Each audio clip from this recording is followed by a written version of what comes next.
Selamat sore Tribuners, Anda sedang menyaksikan live update Tribun News bersama saya Firda Ananda. Sore ini kan kami sajikan informasi terkini dan menarik untuk Anda yang dilaporkan secara langsung oleh reporter kami di lapangan. Dan inilah live update selengkapnya. Kita ke berita pertama, Saudara. Direktorat Reserse Narkoba Polda Kepri berhasil menangkap satu orang tersangka penyelundup narkoba di Batam. Dari tangan tersangka Zulkarnain 40 tahun, polisi berhasil mengamankan narkotika jenis sabu seberat 20,8 kg. Dalam upaya penangkapan tersangka Zulkarnain, Deres Narkoba mengungkapkan pihaknya telah melakukan kerja keras hingga memburu tersangka ke tengah laut di perairan Jembatan Satu Barelang. Informasi lebih lengkapnya akan disampaikan oleh rekan jurnalis kami dari Tribun Batam, ada Beres Rumbanto yang akan melaporkannya. Silakan rekan Beres.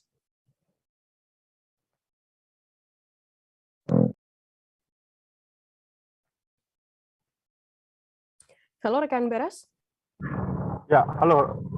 Baik, selamat sore Tribuner, selamat sore rekan Firda. Masih dalam berita pengungkapan kasus narkotika, Direktorat Reserse Narkoba Polda Kepulauan Riau berhasil mengamankan seorang tersangka begitu, ataupun yang diduga pengedar begitu, menangkap tersangka Zulkarnain berusia 40 tahun. Dari tangan korban, polisi mengamankan seberat 20,8 kilogram. Nah, penangkapan ini cukup seru begitu, bak film-film action. Jadi saat itu di Res Narkoba berhasil menangkap tersangka di perairan Jembatan Satu Barelang. Nah, jadi berdasarkan keterangan dari Direktur Reserse Narkoba Polda Kepri Kombes Pol Ahmad David, bahwa serangkaian penangkapan tersangka ini begitu diburu ke tengah laut, bahkan terjadi aksi kejar-kejaran antara kapal polisi dengan kapal tersangka. Nah, jadi upaya kepolisian untuk membekuk tersangka memang cukup menyita energi begitu. Nah, polisi juga mengeluarkan tembakan, dan peristiwa ini terjadi berlangsung pada malam hari sekitar pukul 22 WIB begitu. Nah, jadi dalam kapal tersangka ini ada 3 orang begitu. Nah, 2 berhasil kabur dengan menyeburkan diri ke laut. Namun tersangka yang saat ini diamankan juga melakukan aksi yang sama, hanya saja polisi berhasil menangkapnya. Dari kapal Kompong begitu, kan ada 2 kantong sabu yang berisi 20,8 kilo. Nah, berdasarkan keterangan dari tersangka ini bahwa narkotika jenis sabu dijemput tepat di perairan ataupun perbatasan Indonesia-Malaysia. Nah, barang bukti tersebut dijemput dari sebuah kapal. Jadi mereka melakukan ship to ship. Ironisnya, tersangka ini melakukan aksi tersebut bersama 3 orang tanpa saling mengenal. Ini juga diiming-imingi begitu, ataupun dijanjikan imbalan jasa 1 kilo sabu, mereka akan diberikan upah sebesar 2 juta rupiah. Artinya jika nantinya mereka berhasil membawa barang tersebut, mereka diberi imbalan jasa sebesar 40 juta rupiah. Namun hingga barang tersebut sudah di tangan mereka begitu, tersangka ini baru menerima uang Rp500.000. Nah, saat ini tersangka sudah berada di tahanan Polda Kepri. Ya, demikian rekan Firda. Baik, terima kasih rekan jurnalis dari Tribun Batam, Beres atas laporannya. Selamat bertugas kembali. Kita beralih ke informasi selanjutnya, Saudara. Mayat laki-laki tanpa identitas ditemukan warga di aliran Kolong Kepo, Kelurahan Bajang pada Rabu 30 Maret sekira pukul 1 siang. Mayat tersebut ditemukan warga sekitar dalam kondisi mengambang. Warga memperkirakan mayat tersebut kurang lebih berusia 60 tahun. Ciri-ciri dari mayat memiliki jenggot warna putih, baju kemeja berwarna hitam, dan celana panjang berwarna hitam. Terkait informasi hal ini akan disampaikan oleh rekan-rekan jurnalis kami dari Bangka-Pos, ada Adi Saputra yang akan melaporkannya. Silakan rekan Adi.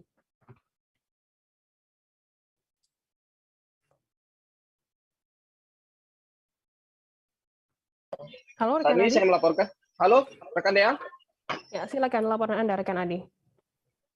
Selamat sore, Tribun News, dan selamat sore, Saudara Firda. Kemarin pada hari Rabu, 30 Maret 2022, ditemukan mayat laki-laki tanpa identitas di daerah aliran kolong Kepong, Kelurahan Bacang. Mayat tersebut ditemukan oleh seorang warga yang sedang melintas atas nama Firdaus. Ketika mayat itu ditemukan, kondisi mayat sedang mengapung dan menggunakan baju warna hitam dengan ciri-ciri berjenggot sudah putih dan menggunakan celana hitam. Ketika mayat itu ditemukan, Firdaus langsung meminta pertolongan kepada warga sekitar untuk mengangkat mayat tersebut ke Rumah Sakit Depati Hamzah Kota Pangkal Pinang. Setelah mayat tersebut dibawa ke Rumah Sakit Depati Hamzah Pangkal Pinang, mayat tersebut masih belum diketahui identitasnya. Namun, ketika sore hari setelah habis maghrib dari pantauan Bangka Pos, pihak keluarga mendapatkan informasi bahwa mayat tersebut merupakan warga Kelurahan Gajah Mada 1 atas nama Bapak Abdul Latif. Usianya diperkirakan 77 tahun. Dan setelah diketahui keluarganya, mayat tersebut langsung dibawa pulang oleh pihak keluarga untuk dimakamkan hari ini.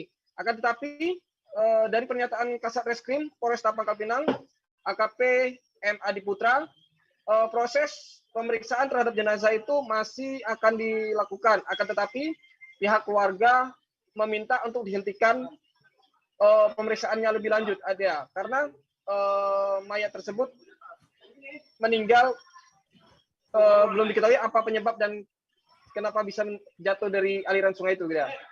Mungkin itu yang dapat saya sampaikan, ya. Baik, terima kasih rekan jurnalis dari Bangka Pos, Adi Saputra atas laporannya. Selamat bertugas kembali. Kita beralih ke informasi selanjutnya, Saudara. Ratusan botol minuman keras atau miras dari berbagai merek dan bukan pasangan suami istri diamankan petugas Satpol PP, TNI, dan Polri di wilayah Batanghari. Miras tersebut disita dari suatu warung yang terletak di Kecamatan Pemayung. Sementara pasangan bukan suami istri ini digerebek petugas ketika sedang ngamar di warung esek-esek. Tim gabungan tersebut tengah menggelar razia penyakit masyarakat atau pekat menjelang Ramadan pada Selasa 29 Maret malam. Informasi lebih lengkapnya terkait hal ini akan disampaikan oleh rekan jurnalis kami dari Tribun Jambi, ada Musa Wira yang akan melaporkannya. Silakan rekan Musa. Ya, baik. Selamat sore rekan Firda dan selamat sore Tribuners. Memang dalam operasi pekat kali ini sebagai bentuk dari menjaga keamanan di wilayah Kabupaten Batanghari menjelang bulan Ramadan ini. Dan dari operasi ini tim dibagi dua, yang mana masing-masing tim menyisir ke daerah Kecamatan Pemayung. Mengingat di Batanghari ini ada 8 kecamatan. Untuk awal operasi ini dilakukan di Kecamatan Pemayung. Tim terdiri dari Satpol PP Batanghari, TNI, dan Polri. Bergerak pada pukul 8 malam hingga pukul 23:30 menit. Dan untuk diketahui, tim dalam razia pekat ini mengamankan sebanyak 152 botol minuman keras dari berbagai jenis merek. Namun di lokasi yang berbeda, petugas juga mendapati ada pasangan yang bukan suami istri sedang berada di dalam kamar dan satu orang PSK yang saat itu kedapatan sedang berada di warung yang diduga lokasi prostitusi di Muara Bulian. Dan untuk diketahui, untuk 152 minuman keras saat ini telah dibawa ke kantor Satpol PP Batanghari untuk didata, dan untuk penjualnya dipanggil dan untuk dimintai keterangan dan akan dikenakan sanksi sesuai penegakan Perda nomor 6 tahun 2015, tindak pidana ringan. Dan untuk PSK dan bukan pasangan suami istri yang telah diamankan nantinya akan dilakukan BAP oleh PPNS Satpol PP Batanghari, dan untuk Satpol PP Batanghari sendiri akan melaporkan kejadian ini kepada pimpinan yang lebih tinggi. Dan untuk ke depannya menjelang Ramadan ini, Satpol PP Batanghari akan rutin melakukan razia pekat karena upaya ini untuk mencegah gangguan keamanan. Karena dalam beberapa hari Satpol PP Batanghari melakukan pemetaan di wilayah Batanghari memang masih ditemukan titik-titik yang masih diduga terkait penyakit masyarakat yang akan ditindaklanjuti dalam waktu dekat ini. Begitu rekan Firda. Baik, terima kasih rekan jurnalis dari Tribun Jambi, Musawir atas laporannya. Selamat bertugas kembali. Dan Tribuners, akan kami tampilkan wawancara yang tadi sudah diimpun oleh rekan Musa dari Adnan, Kepala Satpol PP Batanghari. Berikut liputannya untuk Anda. Apa aja hasil yang kita dapatkan nih? Baik, bismillahirrahmanirrahim. Assalamualaikum warahmatullahi wabarakatuh.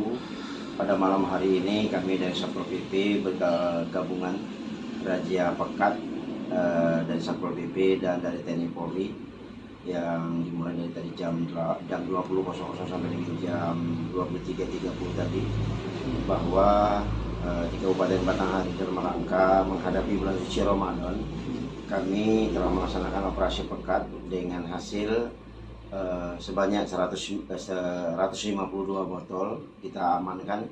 Kemudian ada 2 orang PSK dan juga kita amankan. Kondisi sekarang dalam keadaan sehat mereka dan sedang di BAP oleh PPNS Satpol PP Kota Batanghari, dan mudah-mudahan nanti akan kami tindak lanjuti dan akan kami laporkan kepada pimpinan yang lebih tinggi. Demikian yang dapat kami sampaikan. Terima kasih. Assalamualaikum warahmatullahi wabarakatuh. Nah, untuk operasi pekat ini sendiri ini berapa hari akan kita gelar? Kita rencanakan sampai dengan menjelang bulan suci Ramadan ini akan tetap kita lakukan pengawasan ini, karena kami telah melaksanakan deteksi dini lebih kurang 7 hari ini. Ada beberapa titik yang masih kami duga ada terkait dengan penyakit-penyakit masyarakat ini yang harus kita tindak lanjuti, karena mudah-mudahan nanti dalam waktu dekat ini akan memasuki bulan suci Ramadan, kita akan menghormati umat muslim yang sedang menjalankan ibadah puasa. Bagi khusus untuk miras sendiri, Pak Kasat, apa sih sanksi yang diterima oleh penjual dan ini di mana diamankannya, Pak Kasat? Ini akan kita amankan di kantor Satpol PP. Ini adalah merupakan tindak lanjut dari penegakan peraturan daerah nomor 6 tahun 2015 bahwa terkait dengan tindak pidana ringan ini harus kita tindak lanjuti, dan sampai dengan hari ini kita masih melakukan deteksi dini dan pengawasan terhadap masyarakat. Dengan Visip Universitas Riau nonaktif Syafri Harto, terdakwa dalam kasus pencabulan mahasiswi, divonis bebas oleh Majelis Hakim Pengadilan Negeri Pekanbaru. Vonis dibacakan Majelis Hakim yang diketuai Hakim Estiono pada sidang pada Rabu 30 Maret. Hakim menyatakan terdakwa dibebaskan dari segala dakwaan dan terdakwa dibebaskan. Setelah Hakim menilai unsur dakwaan baik primer maupun subsidiar tidak terpenuhi. Untuk mengetahui informasi terkait hal ini akan disampaikan secara lengkap oleh rekan jurnalis kami dari Tribun Pekanbaru, ada Rizky Armanda yang akan melaporkannya. Silakan rekan Rizky.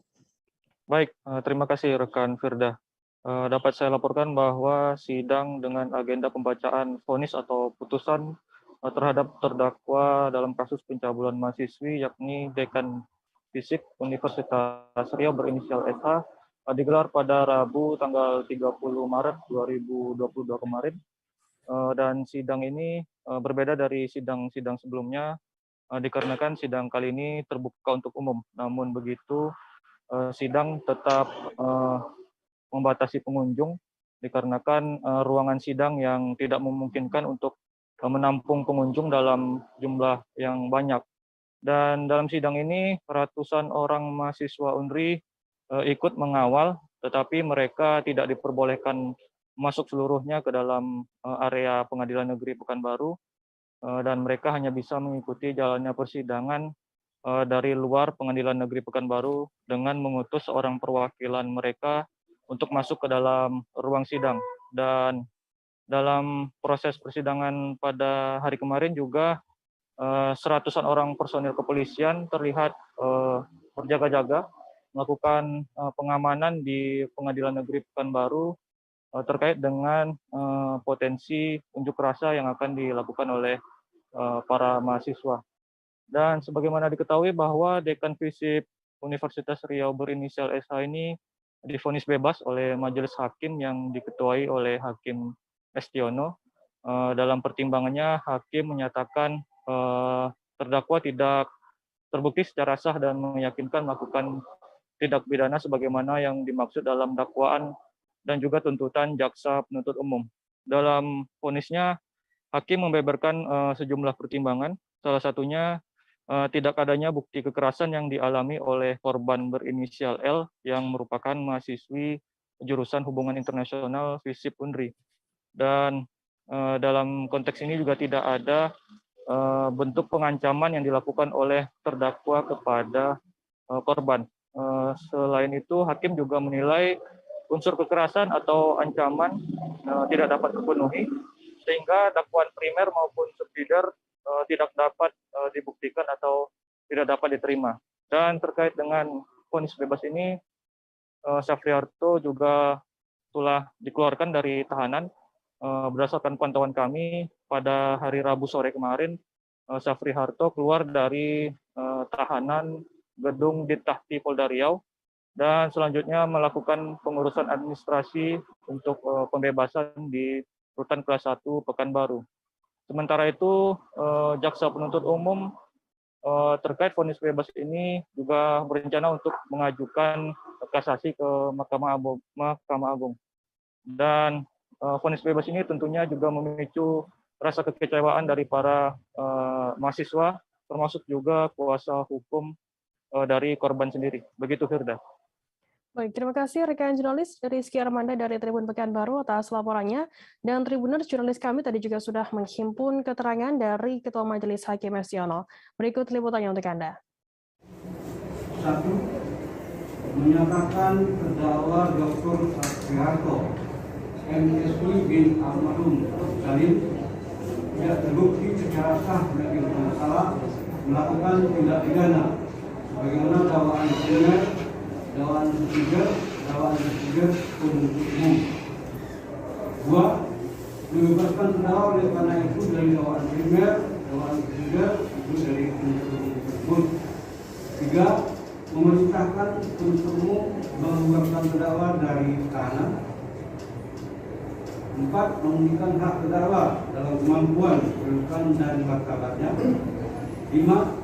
Memerintahkan agar barang bukti berupa satu bundel proposal mahasiswi atas nama Amanda NIM 18011-11015 berupa hubungan dinas sosial Riau dengan judul alasan Pepsico memutuskan kerjasama dengan PT Anugrah tersebut BPR Amur tahun 2019 yang diajukan untuk memenuhi serta melengkapi salah satu syarat mencapai penyelesaian hukum pidana S1. 1 helai baju kaos kerah berwarna putih berkat warna ungu dan hijau. 1 helai celana panjang jeans berwarna biru muda.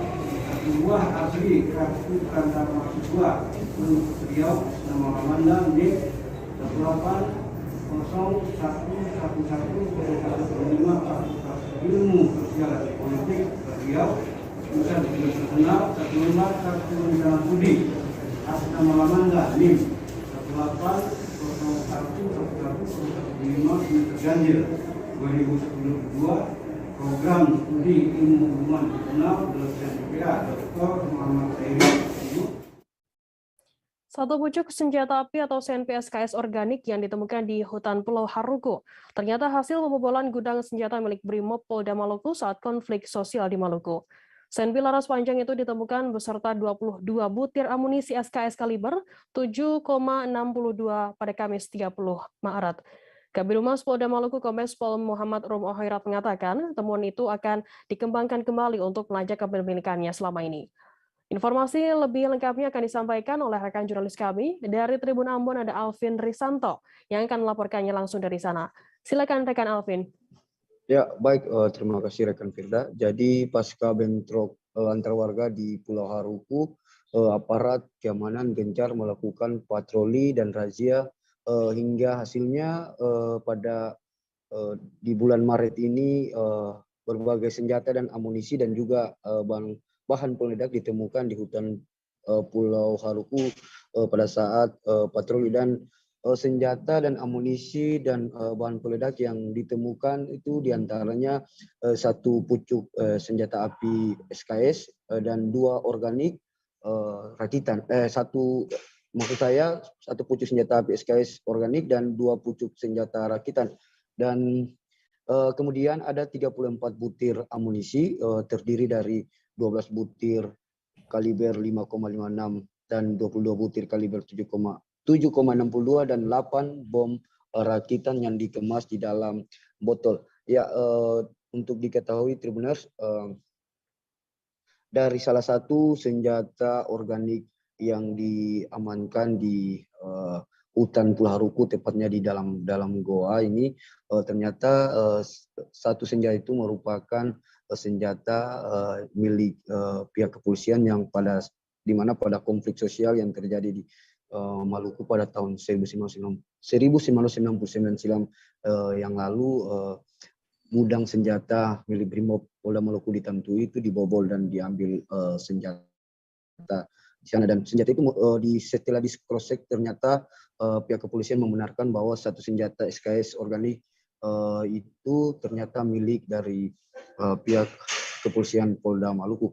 Dan untuk diketahui saat ini masih sementara dikembangkan bahwa kepemilikan senjata tersebut dan amunisi dan juga bom tersebut oleh pihak kepolisian. Dan saat ini juga pihak kepolisian untuk temuan ini diharapkan masyarakat harus memberikan informasi, jangan pernah tertutup untuk menyimpan atau memiliki senjata api, karena kejadian baru bulan Maret kemarin ini ternyata masyarakat masih memiliki atau menyimpan senjata organik maupun senjata rakitan. Begitu rekan Firda. Baik, terima kasih rekan jurnalis dari Tribun Ambon, Alvin, atas laporannya. Selamat bertugas kembali. Dan Tribuner, jurnalis kami tadi juga sudah menghimpun keterangan dari Kombes Pol M. Rum Hoirat, Kabid Humas Polda Maluku, dan juga Kombes Pol Andri Iskandar di Reskrimum Polda Maluku. Berikut liputannya untuk Anda. Kepolisian khususnya Polda Maluku dan menyikapi kejadian yang akhir-akhir ini terjadi di wilayah Polda Maluku, khususnya di Pulau Haruku. Pasca kejadian bentrok di Melau dan tadi kita melakukan penyisiran di beberapa titik di hutan Haruku karena yang diduga sebagai tempat penyimpanan senjata api. Dengan teman wartawan juga tahu pada saat kerusuhan itu ada informasi mendengar beberapa bunyi ledakan, bunyi tembakan, sehingga dimungkinkan ada senjata api ataupun bom rakitan pada saat kejadian tersebut. Sekali lagi kami menghimbau kepada masyarakat, apabila menguasai barang-barang ini, maka mohon untuk diserahkan kepada aparat yang berwajib. Apabila itu diserahkan secara sukarela, maka sudah pasti kami tidak akan menindak mereka, bahkan akan memberikan penghargaan kepada mereka. Tetapi apabila itu ditemukan melalui razia yang kedapatan menguasai secara langsung, maka sudah pasti akan kami proses. Tribuner, sesaja kami akan kembali dengan informasi menarik lainnya. Tetaplah di Live Update. Oke, apa kabar Bang Arifki di sini untuk strateginya? Kalau saya sendiri di Gimik 37 ini yang semalam baru mulai, saya udah pasti. Sebenarnya aku nggak ngerasa itu penangkapan atau penggerbegan atau apapun itu, karena gitu posisinya aku kriteria. Jadi kita mengenal disebut dengan stroke yang tidak berdarah dengan stroke yang berdarah. Stroke yang tidak berdarah itu biasanya ditandai dengan adanya penyumbatan. Kalau itu terjadi di sini mungkin pikirnya tidak ke situ kali ya, tapi kalau di Korea atau di Kamboja itu ada beberapa paper yang saya itu mas, ya. Dulunya tukang koran. Oh gitu ya. Tukang koran. Ya, saya baca itu Pak. Tuh kan pernah baca kan? Ya. Jadi kalau saya jadi pangdam itu udah bersyukur banget. Si anak ini dijadikan sebagai tersangka begitu. Ya, kalau ini kita bicara yang di luar kasus Obong ya. Dengan nama hujan shower, di mana terdapat batas jelas antara daerah hujan dan tidak hujan yang biasanya terjadi pada fase awal mature stage atau tahap bahaya dewasa. tuh Kang. Jadi mulai artinya terjadinya perlembekan. Nah itu untuk penetrasi akan sulit. Gitu ya. Dok, saya ini menurut saya memang tidak mudah, bukan urusan tanah diambil. Kalau misalnya Amerika Serikat sekarang, Rasulullah mengatakan dalam sebuah hadis bahwa berpuasa di 6 hari Syawal itu. Oke, apa kabar Bang Arif di sini untuk strateginya? Kalau saya sendiri di Jumit 37 ini yang semalam baru mulai, saya udah Sebenarnya aku nggak ngerasa itu penangkapan atau penggerebegan atau apapun itu, karena gitu posisinya aku kriteria. Jadi kita mengenal disebut dengan stroke yang tidak berdarah dengan stroke yang berdarah. Stroke yang tidak berdarah itu biasanya ditandai dengan adanya penyumbatan. Kalau itu terjadi di sini mungkin pikirnya tidak ke situ kali ya, tapi kalau di Korea atau di Kamboja itu ada beberapa paper yang Saya itu Mas, dulunya tukang koran. oh gitu ya. Tukang koran. Ya, saya baca itu Pak. Tuh kan pernah baca kan? Jadi kalau saya jadi pangdam itu udah bersyukur banget. Si anak ini dijadikan sebagai tersangka begitu. Ya, kalau ini kita bicara yang di luar kasus Obong ya. Dengan nama hujan shower, di mana terdapat batas jelas antara daerah hujan dan tidak hujan yang biasanya terjadi pada fase awal mature stage atau tahap bahaya dewasa. tuh Kang. Jadi mulai artinya terjadinya perlembekan. Nah itu untuk penetrasi akan sulit. Gitu ya. Dok, saya ini menurut saya memang tidak mudah, bukan urusan tanah diambil. Kalau misalnya Amerika Serikat sekarang, Rasulullah mengatakan dalam sebuah hadis bahwa berpuasa di 6 hari Syawal itu. Oke, apa kabar Bang Arif? Terima kasih Anda masih bersama kami di live update. Kita beralih ke informasi selanjutnya, Saudara. Sidang lanjutan kasus dugaan pembunuhan berencana terkait kecelakaan di Nagrek, Jawa Barat dengan terdakwa Kolonel Infanteri Priyanto digelar di Pengadilan Militer Tinggi 2 Jakarta pada Kamis 31 Maret hari ini. Agenda sidang hari ini mendengarkan keterangan ahli, yakni dari dokter forensik yang mengautopsi korban Handi Saputra. Dr. Zainuri dari RSUD Margono Purwokerto menyampaikan kesimpulan hasil forensik menyatakan Handi meninggal dunia karena tenggelam dalam keadaan tidak sadar. Informasi lebih lengkapnya akan disampaikan oleh rekan jurnalis kami dari tribunnewsjob.com, ada Gita Irawan yang akan melaporkannya. Silakan rekan Gita.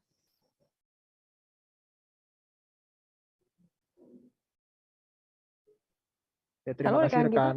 Ya, terima kasih rekan Firda. Selamat sore Tribuners. Saya Gita Irawan berada di Pengadilan Militer Tinggi 2 Jakarta. Telah berlangsung tadi sidang kasus dugaan pembunuhan berencana terkait kasus kecelakaan di Nagrek dengan terdakwa Kolonel Infanteri Priyanto yang menghadirkan dokter forensik yang mengautopsi jenazah korban Handi Saputra.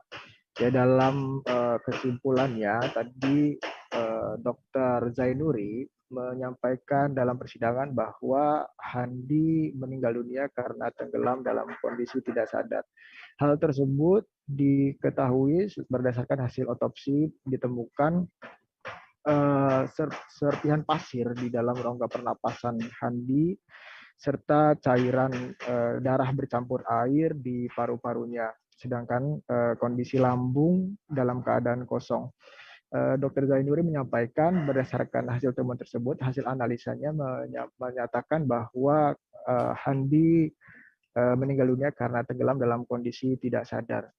Selain menyampaikan kesimpulan tersebut, juga ditemukan luka di kepala Handi berupa retak tulang kepala serta memar.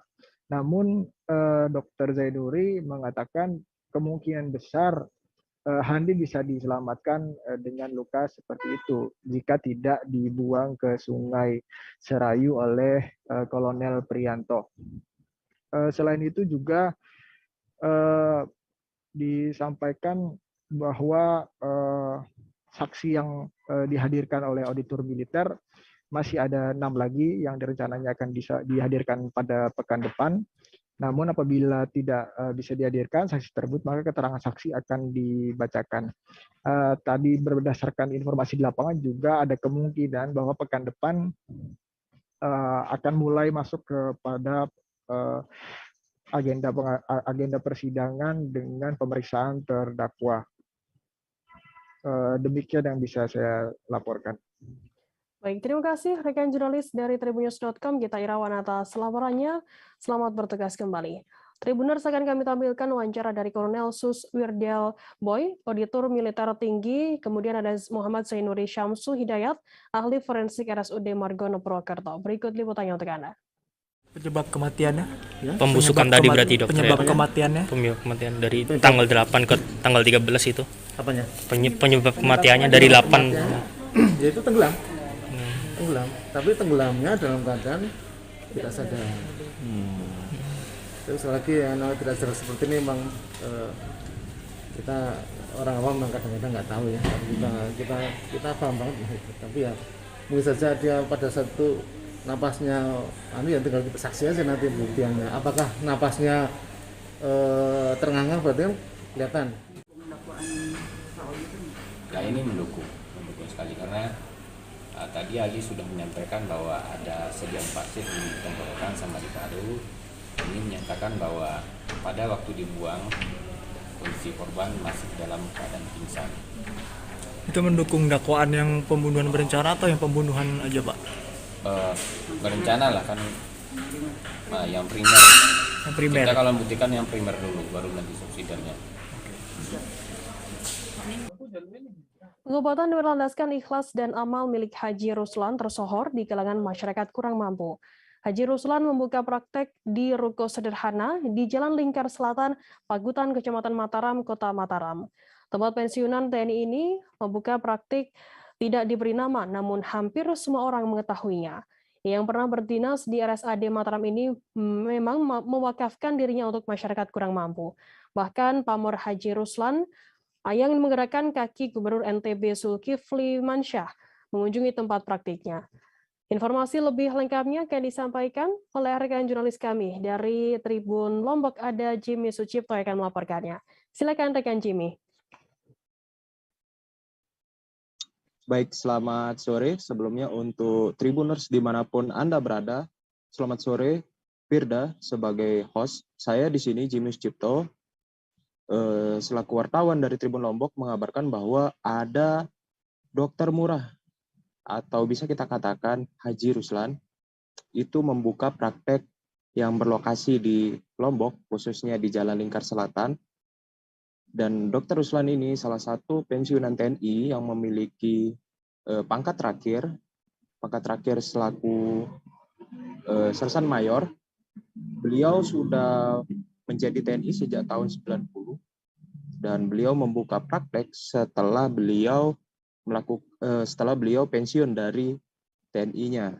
Dan beliau juga memiliki satu pegangan kunci dalam melanjutkan prakteknya untuk ke masyarakat dengan memegang teguh 8 janji TNI. Jadi Haji Ruslan ini sebelumnya sudah pernah dikunjungi oleh Gubernur NTB Zulkifli Mansyah pada tanggal 27 Maret 2022 dan sempat ingin mengulurkan tangan untuk membantu Haji Ruslan, tetapi Haji Ruslan menolak dalam alasan saya masih bisa. Dan khususnya Haji Ruslan ini hanya menerima pasien yang kurang mampu. Kurang mampu dari mana? Dari ia melihat dari pakaian, baik dari pakaian kerjanya berupa seperti tukang sapu yang menggunakan baju berwarna kuning maupun tukang sampah yang menggunakan baju berwarna oranye dan sebagainya. Jadi Haji Ruslan ini betul-betul mewakafkan dirinya untuk memberi pengobatan murah dengan harga 5.000 meski obat-obatan yang ada di kliniknya yang tidak memiliki nama ini memiliki harga jauh lebih tinggi daripada biaya pengobatannya yang ia patok itu. Untuk selanjutnya mungkin di Haji Ruslan ini akan terus berdedikasi kepada masyarakat dan juga akan terus berkembang, dalam artian dia tidak hanya berpraktek di ruko saja, tetapi juga datang ke rumah warga yang kurang mampu dan juga memberikan obat secara murah seperti Rp5.000 dan juga memiliki pengobatan secara alternatif. Mungkin itu dulu yang bisa saya sampaikan kepada host yang sedang bertugas. Firda, saya Jimmy Cipto mengundurkan diri. Terima kasih. Baik, terima kasih rekan jurnalis dari Tribun Lombok, Jimmy, atas laporannya. Selamat bertugas kembali. Kita beralih ke informasi selanjutnya, Saudara. Hari pertama kegiatan pengobatan massal gratis pasca banjir di Sangatta, Kabupaten Kutai Timur berjalan sukses. Bakti sosial gelaran KPC, PMI, ID, dan Pemkab Kutai Timur itu diikuti oleh 790 orang. GM External Affairs and Sustainable Development PT KPC Wawan Setiawan saat meninjau kegiatan Baksos mengatakan peserta Baksos terdiri dari 2 desa. Peserta paling banyak yakni 608 orang berasal dari Desa Sangatta Utara, terdiri dari 510 orang program vaksin dan 98 orang pengobatan pasca banjir. Sementara 182 orang lainnya berasal dari Kelurahan Singageweh, terdiri dari 102 orang peserta vaksin dan 80 orang pengobatan pasca banjir. Informasi lebih lengkapnya terkait hal ini akan disampaikan oleh rekan jurnalis kami dari Tribun Kaltim. Ada Syifaul Mirfako yang akan melaporkannya. Silakan rekan Syifaul. Baik, selamat sore Firda dan selamat sore Tribuners. Kemarin merupakan hari pertama kegiatan pengobatan massal gratis pasca banjir di Sangatta, Kabupaten Kutai Timur, Provinsi Kalimantan Timur. Kegiatan pengobatan gratis ini digelar oleh beberapa instansi, yakni perusahaan swasta PT KPC, kemudian PMI, ID, dan pemerintah Kabupaten Kutai Timur sendiri. Peserta dari bakti sosial bertajuk Aksi Kemanusiaan ini mencapai 790 orang, yang diantaranya datang dari 2 wilayah, yakni Desa Sangatta Utara di Kecamatan Sangatta Utara dan Kelurahan Singageweh di Kecamatan Sangatta Selatan. Dari Desa Sangatta Utara sendiri setidaknya 608 orang yang mengikuti Baksos. Nah, 608 orang ini terdiri dari 510 orang yang datang untuk menerima vaksinasi COVID-19 dan 98 orang pasien yang mengikuti pengobatan gratis pasca banjir. Sementara itu 182 orang lainnya berasal dari Kelurahan Singageweh, Kecamatan Sangatta Selatan yang terdiri dari 102 orang peserta vaksin dan 80 orang lainnya yang mengikuti pengobatan pasca banjir. Perlu disampaikan juga, Firda, bahwa kegiatan bakti sosial berlangsung selama 3 hari dan masih akan berlangsung hingga Jumat 1 April 2022 besok. Total terdapat 6 desa atau kelurahan yang menjadi target lokasi kegiatan pengobatan gratis dan vaksinasi COVID-19 ini. Desa atau kelurahan tersebut ini di hari pertama di Desa Sangatta Utara, Kecamatan Sangatta Utara, dan Kelurahan Singageweh di Kecamatan Sangatta Selatan. Di hari kedua di Kelurahan Teluk Lingga, Kecamatan Sangatta Utara, dan Desa Sangatta Selatan di Kecamatan Sangatta Selatan. Nah, di hari ketiga, kegiatan berlangsung di Desa Swarga Bara, Kecamatan Sangatta Utara, dan Desa Pinang Raya di Kecamatan Sangatta Selatan. Nah, desa-desa ini merupakan desa terdampak banjir besar yang merendam lebih dari sepekan lalu di 2 kecamatan, yakni Kecamatan Sangatta Utara dan Kecamatan Sangatta Selatan di Kabupaten Kutai Timur.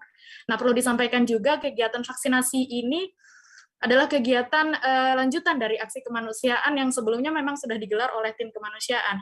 Kegiatan tersebut diantaranya ada pembersihan sampah kota Sangatta, kemudian evakuasi korban banjir, dan ada pula pengadaan dapur umum. Demikian, Firda. Baik, terima kasih rekan jurnalis dari Tribun Kaltim, Syifaul, atas laporannya. Selamat bertugas kembali. Kita beralih ke Papua, Saudara. Duta Cegah Stunting dan Bunda Generasi Berencana atau Genre seprovinsi Papua resmi dikukuhkan pada Kamis 31 Maret hari ini. Acara pengukuhan tersebut berlangsung di Aula Sasana Krida Kantor Gubernur Provinsi Papua dan dimulai sekira pukul 10 pagi waktu Indonesia Timur. Dalam kesempatan itu, Deputi Bidang Pengendalian Penduduk BKKBN Pusat, Dwi Listiawardani secara resmi mengukuhkan para duta stunting dan Bunda Genre tersebut. Informasi lebih lengkapnya akan disampaikan oleh rekan jurnalis kami dari Tribun Papua, ada Aldi Bimantara yang akan melaporkannya. Silakan rekan Aldi. Ya, halo Firda dan juga Tribuners, selamat petang dari Kota Jayapura, Papua. Deputi Bidang Pengendalian Penduduk BKKBN Pusat, Dwi Listiawardani, resmi mengukuhkan 13 ketua PKK di sejumlah kabupaten dan kota di Provinsi Papua sebagai Duta Stunting dan Bunda Generasi Berencana Genre. Firda dan juga Tribuners, pengukuhan tersebut berlangsung di Sasana Krida, kantor Gubernur Provinsi Papua, sekira pukul 10.00 waktu Indonesia Timur pagi tadi. Berdasarkan pantauan kami awak media, termasuk kami Tribun Papua, selain pengukuhan, dilakukan pembacaan ikrar oleh Ketua TP PKK Provinsi Papua, Yulce NMB. Firda dan juga Tribuners selanjutnya diserahkan piagam kepada ketua-ketua penggerak PKK Kabupaten dan Kota di Provinsi Papua yang diserahkan secara langsung oleh Dwi Listiawardani. Dapat juga saya informasikan, Firda dan juga Tribuners, dalam sambutannya, Deputi Bidang Pengendalian Penduduk BKKBN Pusat, Dwi Listiawardani menyampaikan program keluarga berencana dan penurunan stunting tak dapat dipisahkan, serta fokus utama pihaknya pada pemberdayaan remaja yang telah masuk usia produktif begitu, dan sebagai calon pengantin untuk dapat mengatur jarak kelahiran anak apabila menikah melalui program BKKBN untuk menurunkan angka stunting. Firda dan juga Tribuners, di lain sisi, Sekretaris Daerah Provinsi Papua Ridwan Rumah Sukun, mewakili Gubernur Provinsi Papua Lukas NMB menyampaikan apresiasi terhadap BKKBN. Hal itu ia sampaikan dalam sambutannya pada pengukuhan Duta Cegah Stunting dan Bunda Genre se-Provinsi Papua di Sasana Krida, kantor Gubernur Provinsi Papua.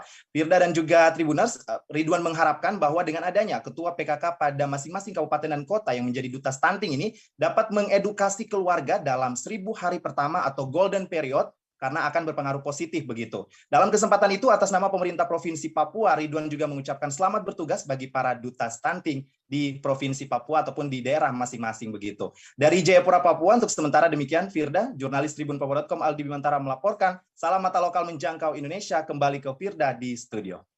Baik, terima kasih rekan jurnalis dari Tribun Papua di Bimantara atas laporannya. Selamat bertugas kembali.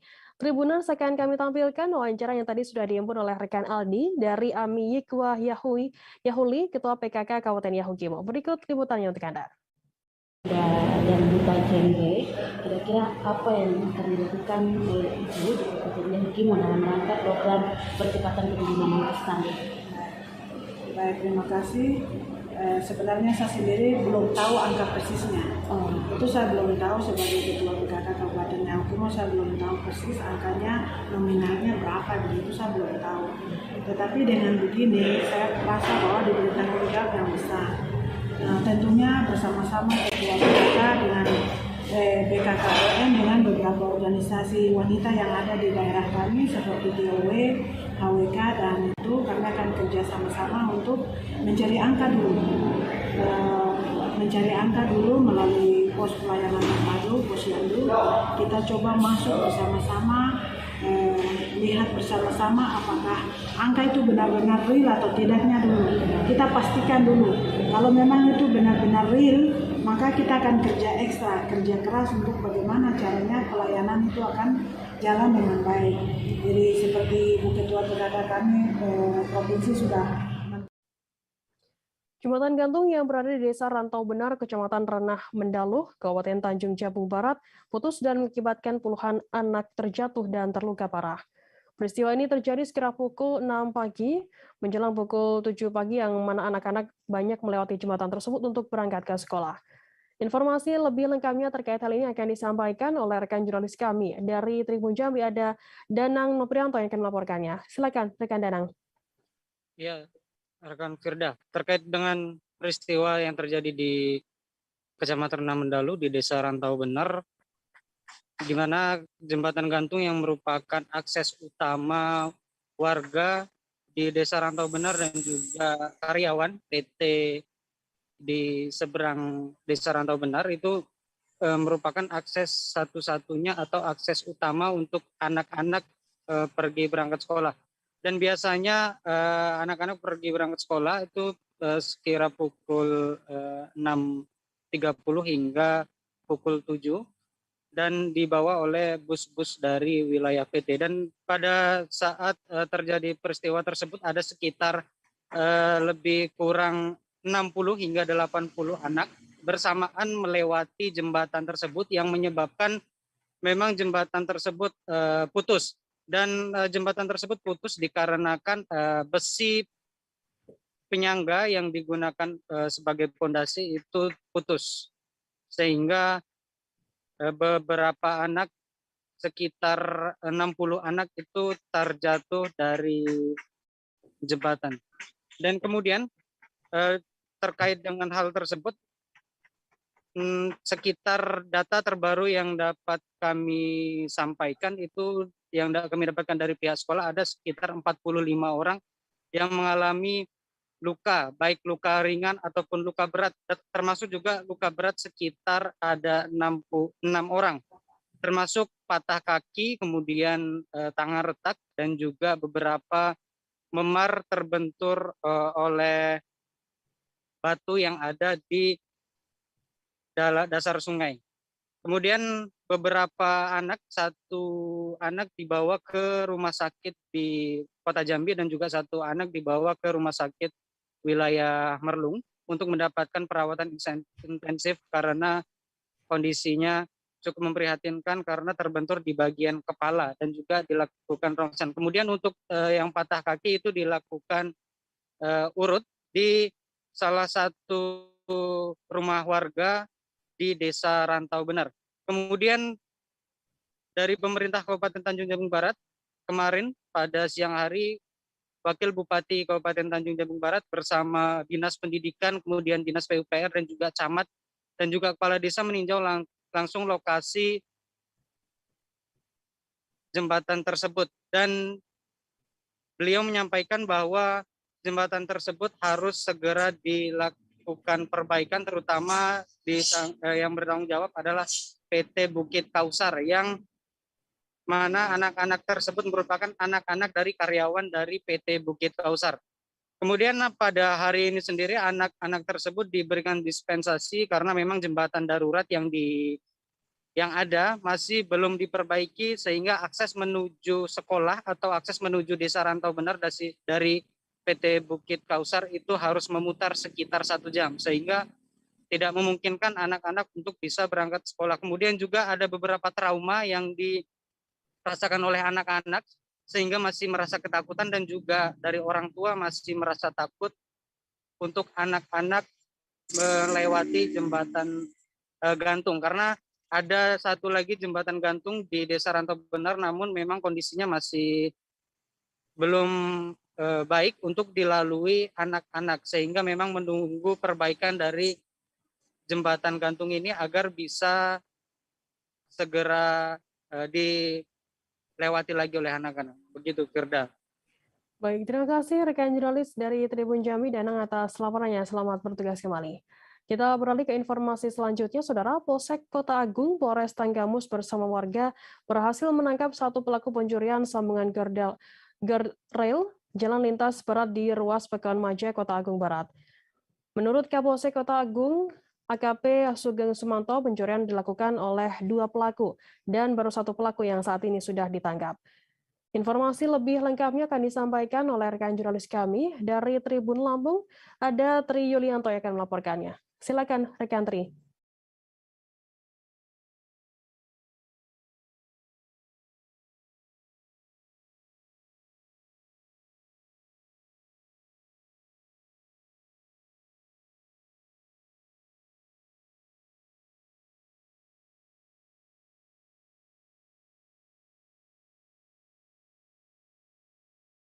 Ya, terima kasih rekan Firda. Jadi memang di Polsek Kota Agung berhasil menangkap seorang pencuri sambungan guardrail pada badan jalan lintas barat. Dia tertangkap oleh warga saat warga melakukan patroli, kemudian warga mengetahui aksi mencurigakan tersebut, kemudian menghubungi polisi. Selanjutnya beramai-ramai warga dan polisi menangkap pelaku tersebut. Pelaku sebenarnya 2 orang, cuma 1 orang berhasil melarikan diri dan hanya 1 orang yang tertangkap. Bersamaan dengan itu juga didapatkan plat sambungan dari guardrail itu sebanyak 9 pasang. Untuk berat masing-masing sekitar 1 plat itu sekitar setengah kilo lah. Begitu. Ya, baik. Terima kasih rekan jurnalis dari Tribun Lampung, Tri Yulianto atas laporannya. Selamat bertugas kembali. Tribuners, kita akan jeda sejenak, tetaplah di Live HP. Oke, apa kabar Bang Ariski di sini untuk strateginya? Kalau saya sendiri di Game Week 37 ini yang semalam baru mulai, saya udah Sebenarnya aku nggak ngerasa itu penangkapan atau penggerebegan atau apapun itu, Karena gini loh, posisinya aku kriteria. Jadi kita mengenal disebut dengan stroke yang tidak berdarah dengan stroke yang berdarah. Stroke yang tidak berdarah itu biasanya ditandai dengan adanya penyumbatan. Kalau itu terjadi di sini mungkin